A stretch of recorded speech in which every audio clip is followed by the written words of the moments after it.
0,2 itu ibaratnya Anda makan satu apel itu pasti 0,2 sudah ada. Anda merokok saja satu batang rokok itu lebih kurang 0,2 sianida sudah ada di tubuh korban, di tubuh kita. Baik. Jadi tidak ada kaitannya. Ya. Bagaimana dengan indikasi jika nanti ada tuntutan bebas yang dikeluarkan oleh jaksa? Kalau ada tuntutan bebas, saya kira saya harus appreciate kepada jaksa. Karena memang begitulah harusnya. Nggak perlu ada yang dipaksakan. Karena ini bukan kesalahan jaksa. Ini kan berkas dari polisi, diterima oleh jaksa, ya kan? Kalau kemudian jaksa kan melihat mungkin fakta dari polisi, tapi kan ini terjadi di pengadilan ada fakta-fakta baru kan. Jadi ini kan sebenarnya bukan kesalahan jaksa. Nah, tetapi jangan ada kesalahan itu ditutupi, harus dibuka dengan cara mengatakan, ya kami temukan dalam persidangan ternyata ini adalah demikian halnya, tidak ada bukti, ya kami tuntut bebas. Itu yang paling ideal. Dan itu akan rakyat Indonesia akan bangga gitu loh mempunyai jaksa yang demikian gitu loh. Baik, jadi harus ada independensi begitu ya dari sisi kejaksaan sendiri. Mungkin bisa dijelaskan Bang Otto sebagai Anda yang sangat mengerti hukum begitu ya terkait dengan tuntutan nanti yang akan dikeluarkan oleh jaksa, sebenarnya prosesnya seperti apa sih? Apakah memang berdasarkan dari persidangan yang sudah dilakukan belakangan ini dan ini murni dari tim jaksa seperti Pak Ardhito dan kawan-kawan, atau di sini juga ada inputan begitu, masukan-masukan dari Kejaksaan Agung, mungkin bisa digambarkan? Biasanya begitu. Pengalaman kita jaksa itu bersidang, tapi mengenai hukuman yang diberikan itu tergantung kepada atasan. Atasan ini boleh kejati, tapi umumnya jaksa agung. Kasus-kasus seperti ini, namanya ada rentut. Rentut itu namanya rencana tuntutan. Jadi tim penuntut umum membuat rencana tuntutannya, dikirim kepada kejaksaan agung. Nanti kejaksaan agung menentukan bebas, hukum mati atau gimana gitu. Jadi boleh dikatakan karena mereka satu korps, atasannya nanti menentukan berapa jumlah hukumannya. Jadi kalau jaksa agung mengatakan, oh enggak, saya sudah pelajari kasus ini, tutup bebas saja, ya tutup bebas.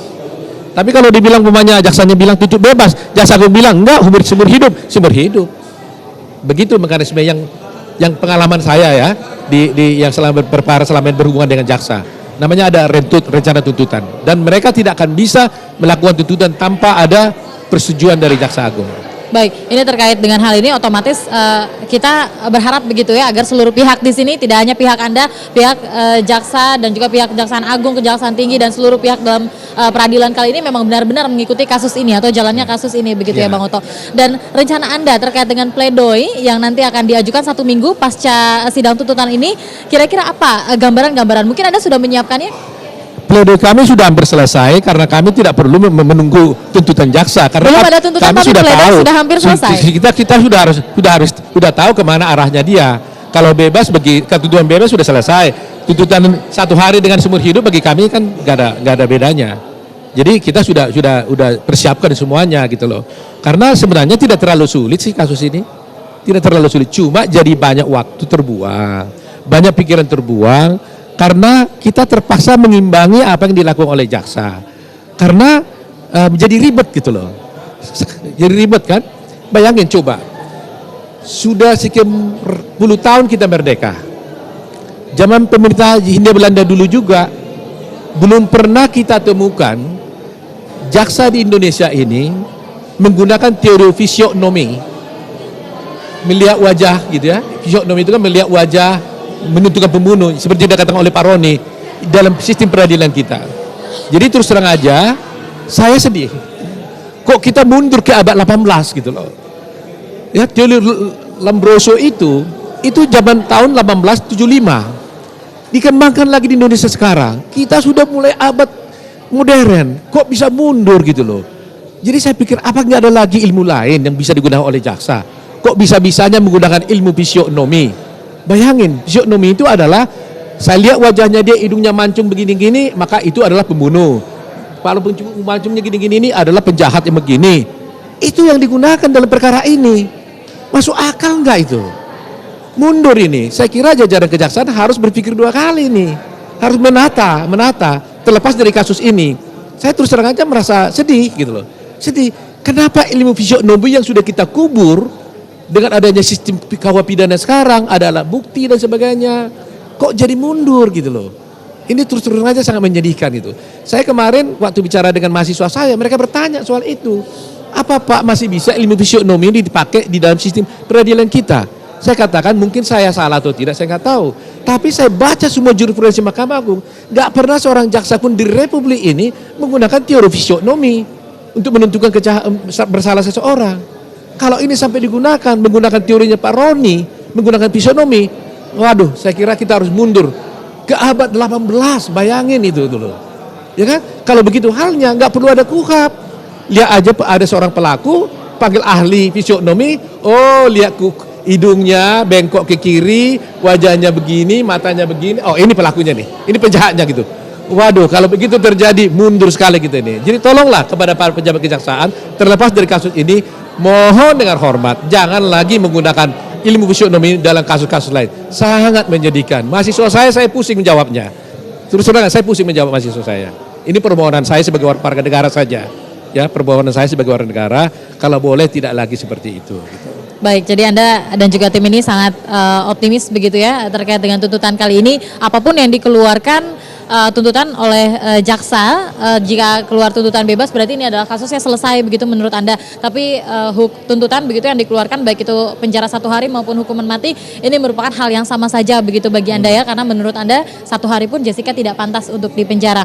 Tapi kita sudah tahu ini bahwa Jessica ini sudah mendekam di tahanan ini cukup lama selama proses persidangan berlangsung. Kira-kira nanti apa yang harus dilakukan jika memang toh dituntut bebas, apa yang harus dilakukan oleh Anda dan juga tim? Ya, kalau saya bicara dengan Jessica, dia katanya nggak ada dendam. Dia tidak ada niat-niat menuntut macam-macam. Kami nggak tahu bagaimana, tapi dia tidak dendam gitu ya. Seandainya ini bebas, kita tidak berharap banyak-banyak. Negara harus memperbaiki semua penegakan hukum kita. Selama ini ya terus terang aja ya, negara ini terlalu konsentrasi di dalam kasus-kasus korupsi. Melupakan kasus-kasus tindak pidana umum yang sebenarnya lebih dahsyat perlakuannya kepada masyarakat. Coba dilihat di daerah-daerah sana, di Jakarta saja bisa terjadi kasus seperti ini. Bagaimana di daerah kecil, bagaimana nasib rakyat di sana? Jadi tolong kepada pemerintah, kepada Pak Jokowi dalam melakukan reformasi hukum, jangan terlalu canggih-canggih deh. Nggak usah bicara seperti yang saya baca di koran Kompas pagi ini.